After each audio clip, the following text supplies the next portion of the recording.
Yeah. Okay, sorry everybody. Give me a second here. Hi guys. Give me 1 second. Sorry about all the noise. Oh, here, this is good. Sorry about all the noise.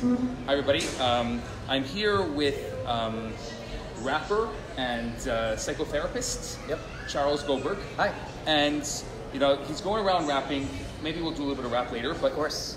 what was interesting to me, and we started having this conversation, and I really want to kind of build up on this conversation a bit, is talking about anxiety, talking about depression, and talking about it in the realm of Kabbalah Jewish thoughts. So why don't you get us started, and then we'll see if we can have a conversation about this. So the first thing that we have to understand about anxiety and depression is it's something that everyone kind of endures. Everyone goes through, and the reason why these things come up is when our life is out of balance. Whenever we are depressed, it's actually really interesting. We have 5 big emotions: glad, mad, sad, shame, fear. I always say this because everything else is too complicated. Again, glad, mad, sad, shame, fear. Here's the thing, if you think about these emotions, there's only one of them that actually feels good. The only one that feels good is glad. 80% of the human emotional experience is very uncomfortable. Glad, mad, sad, shame, fear. You nailed it, okay? So if you think about it, 80% of those are not comfortable states to be in.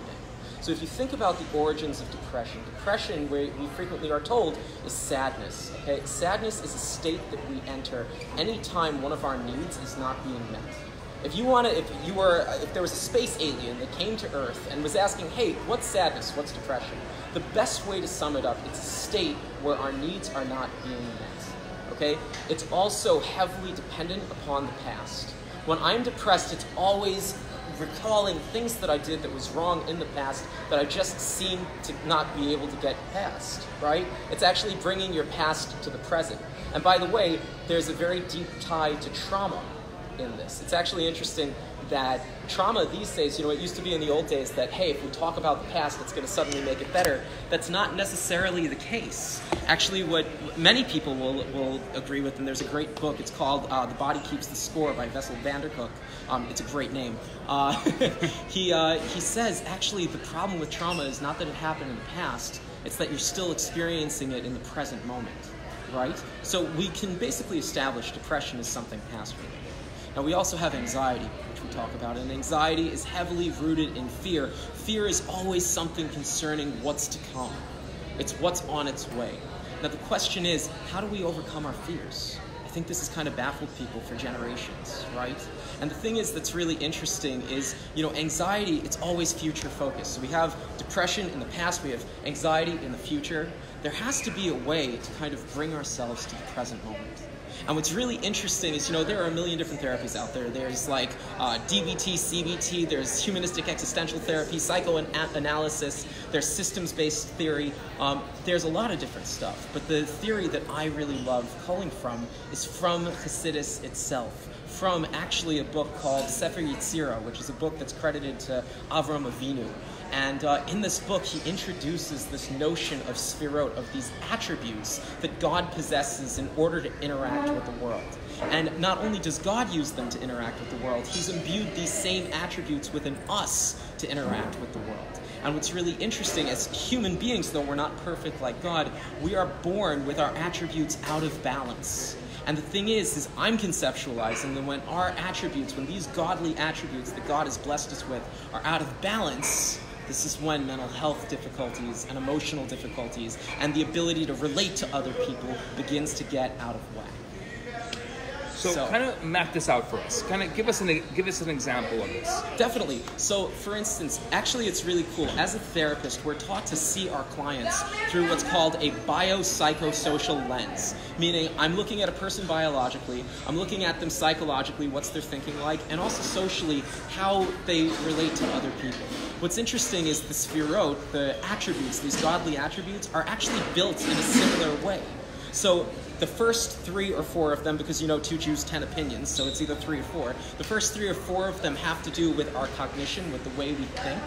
The second 3 have to do with how we feel. And the third 3 has to do with how we interact with other people. But what's most interesting is the very last one. And we're not going to go into that today, but the very last one is really cool because it actually is the ability that human beings have to recognize that it's not that we're just friends, but we're really one. We're really of one soul, of one people. We have one mission in life. And are you able to be sensitive to that or not? So today, what I'd love to talk to you about, if we're talking about anxiety, depression, is how do we use these attributes, these godly attributes that we're blessed with, to overcome anxiety and depression? And how do we actually go about doing this? So map that out for us. Let's I know that we don't have the visuals here. I know you would love like a whiteboard behind you, of but course. Here we are, experiencing this in the moment. Map it out for us. Okay, so if you think about it, guys, everything in life has 2 extremes, right? We have good and bad, black and white. It's actually interesting. My rabbi once taught me, it's the most beautiful thing I ever heard. He said, the grand accomplishment of humanity is the ability to bear opposites simultaneously. If you think about it, like, look, I'm a therapist rapper, okay? You are a rabbi / kind of web star and social media guru. Like, you can do more than one thing. So if you think about it, on the one hand, we have this focus that's very past-oriented. On the other hand, we have this focus that's very future-oriented. So think about it like this. We're part of a Jewish movement. It's called the Chabad movement. We believe that we could intellectually connect with God, but what are the intellectual faculties? So the first one is called Chokhmah, and what Chokhmah is, it originates from the past. It's really the thing that comes from the past. Chokhmah in English is wisdom. So think about this. If we're talking wisdom, wisdom is always something that has to come from the past, right? Wisdom existed before me and you, and hopefully I gain it through my experiences. That kind of makes sense, right? So if we're talking about wisdom being in the past, what would be its polar opposites? It would be the future. The future is called Bina, understanding. If you think about this, understanding is something you always have to arrive at. Understanding is always based in the future. Right? Earlier off camera, you were talking about this idea of the Sephira of Chachma and Bina being thesis versus antithesis. Exactly. Which was fascinating to me. Can you explore that? Totally. So in 1993, there was a woman, her name is Marsha Linehan. She herself was a psychologist, and she recognized, oh man, I have this terrible personality disorder. A personality disorder and a mental disorder, the difference between the two, a personality disorder, a mental disorder is kind of like the weather, whereas a personality disorder is like the climate. It's much more pervasive, right? So she has this horrible personality disorder called borderline personality disorder, frequently caused by trauma that a person endures. And she realizes, oh my God, I'm very polarized in the way I interact with the world. On the one hand, I'm explosive and I'm in people's faces. On the other hand, I am kind of, to myself, passive-aggressive, and, but there's no in between. That's not a healthy way to live. So she's like, how can I teach people to find balance? So she came up with this idea of a dialectic. A dialectic is you have a thesis, which is a point. You have its antithesis, antithesis, its opposite. And then you have a synthesis, something that joins the two. And what's beautiful about this system is it lines up perfectly with the Sphirot, with these attributes we were talking about. Because each one of them has this certain balance. There are 2 extremes, but if you could find a way to balance them, you could actually live a very happy and fulfilling life. So how would that work for someone with, let's say, a personality disorder, or someone who's an extreme person by nature? Very good. So it's all about evaluating my reactions to situations when they occur. So either, think about it, something doesn't go my way. What can I do about it? I could either explode, I could yell, I could scream, I could cry, or I could do the total opposite. I could isolate myself, cut myself off from other people. But we realize that these 2 polarized responses are not really conducive for one's well-being. The best thing to do is to find a balance. Maybe it's reaching out to another person and expressing what you're going through. Maybe it's, taking a walk or exercising. This is how we find that balance. But does that really synthesize it? Well, in this case, yes, because if I'm in a really extreme mood, it's my response that has to be balanced. Because understand, the only thing that's going to swing me to one of these poles is going to be something that's extreme in nature.